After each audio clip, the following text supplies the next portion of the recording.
آج سے ہزاروں سال پہلے جزیرہ عرب کے جنوبی علاقوں میں یمن کے گرد و نواح میں ایک شہر آباد تھا جسے سبا کہتے تھے، اور وہاں آباد لوگوں کو قوم سبا کہہ کر پکارا جاتا تھا۔ یہاں کے لوگ انتہائی نعمتوں اور راحتوں میں تھے۔ ہر طرف لہلہاتی فصلیں اور پھل سے لدے درخت موجود تھے، مگر یہ قوم شرک میں مبتلا تھی اور بتوں کی پوجا کیا کرتی تھی۔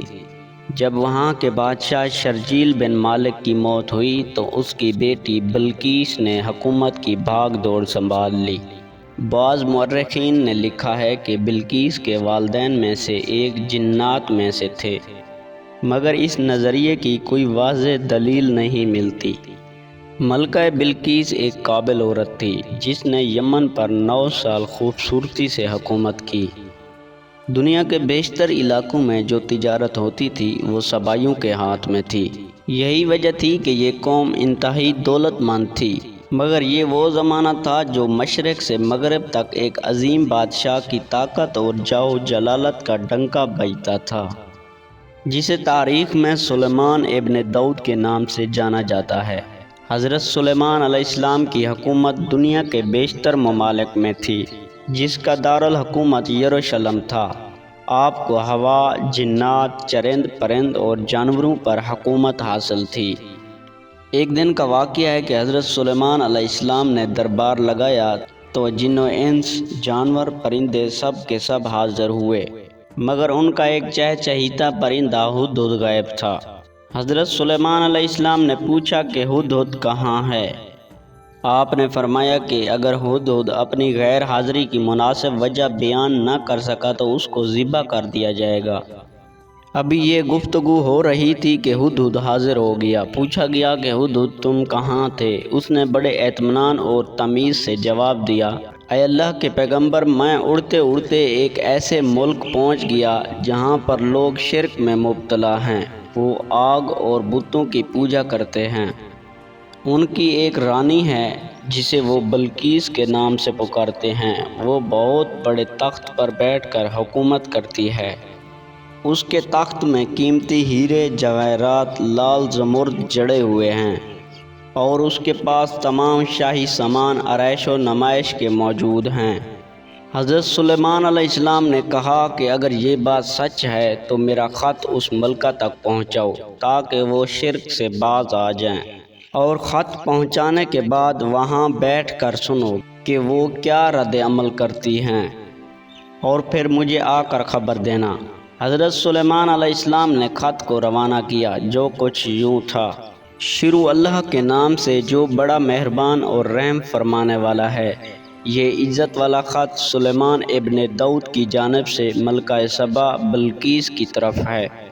جو ہدایت کی پیروی کرے اس کے لیے سلامتی ہے۔ مجھ پر غلبہ کی خواہش نہ کرو، میرے مقابلے میں سرکشی اختیار نہ کرو، بلکہ فرما بردار اور مطیع ہو کر میرے پاس آ جاؤ۔ یہ خط دراصل ملکہ سبا اور اس کی قوم کی طرف دعوت اسلام تھی۔ ہدہد نے یہ خط جا کر ملکہ بلقیس کی گود میں گرا دیا۔ ملکہ بلقیس کے دربار میں اس وقت تقریباً 300 سے زیادہ لوگ موجود تھے۔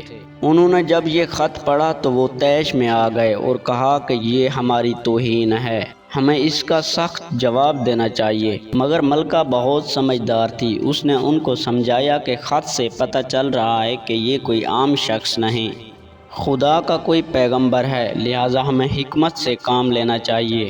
اس نے کہا کہ میں حضرت سلیمان علیہ السلام کی طرف ایک تحفہ بھیجتی ہوں، اگر اس نے قبول کر لیا تو وہ ایک بادشاہ ہے تو میں اس سے جنگ کروں گی، لیکن اگر اس نے تحفہ قبول نہ کیا تو میں اس کی پیروی کروں گی، کیونکہ وہ نبی ہے۔ ہدہد یہ ساری گفتگو سن رہا تھا۔ اس نے ساری بات حضرت سلیمان علیہ السلام کو آ کر بتا دی۔ حضرت سلیمان علیہ السلام نے جنات کو حکم دیا کہ شہر میں داخل ہونے والے راستوں میں سونے اور چاندی کی اینٹوں کا فرش بچھا دیا جائے۔ راستے کے دونوں جانب سونے کے عجیب الخلقت جانور کھڑے کر دیے جائیں۔ وزراء اور عمال سلطنت کی تمام کرسیوں کو سونے کا کر دیا جائے۔ دربار کو ہیرے جواہرات سے مزین کر دیا جائے۔ ادھر بلقیس نے حضرت سلیمان علیہ السلام کے لیے تحائف روانہ کیے، جس میں سونے کی اینٹیں، جواہرات، غلام، کنیزیں اور ملکہ کا ایک خط بھی تھا۔ جب یہ قاصد تمام تحائف لے کر حضرت سلیمان علیہ السلام کے دربار میں پہنچے اور انہوں نے جب یہ سب کچھ دیکھا تو شرمندہ ہوئے۔ حضرت سلیمان علیہ السلام نے قاصد سے کہا کہ کیا تم لوگ مال سے میری مدد کرنا چاہتے ہو؟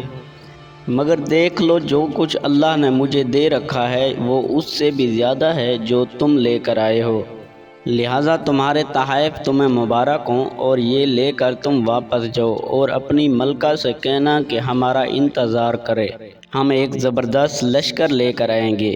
جب یہ خبر ملکہ بلقیس کو پہنچی تو وہ سمجھ گئی کہ یہ کوئی اللہ کے برگزیدہ پیغمبر ہیں، لہٰذا انہوں نے حضرت سلیمان علیہ السلام کے دربار میں اپنی اطاعت کا یقین دلانے کا فیصلہ کیا۔ جب حضرت سلیمان علیہ السلام تک یہ پیغام پہنچا تو آپ نے اپنے درباریوں سے کہا کہ تم میں سے کون ہے جو ان کے مطیع ہو کر آنے سے پہلے ملکہ کا تخت میرے پاس اٹھا لائے۔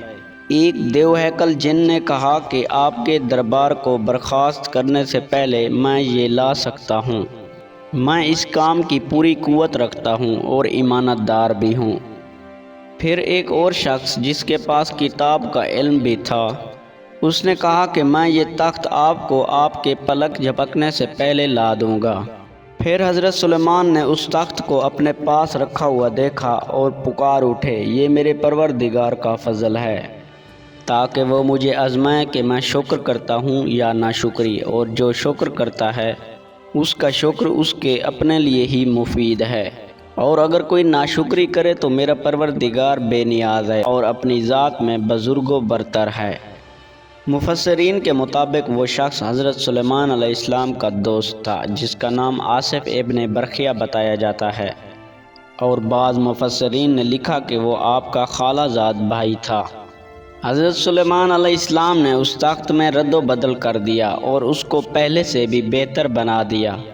جب بلقیس حضرت سلیمان علیہ السلام کے دربار میں حاضر ہوئی تو آپ علیہ السلام نے پوچھا کہ کیا تمہارا تخت بھی اسی طرح کا ہے؟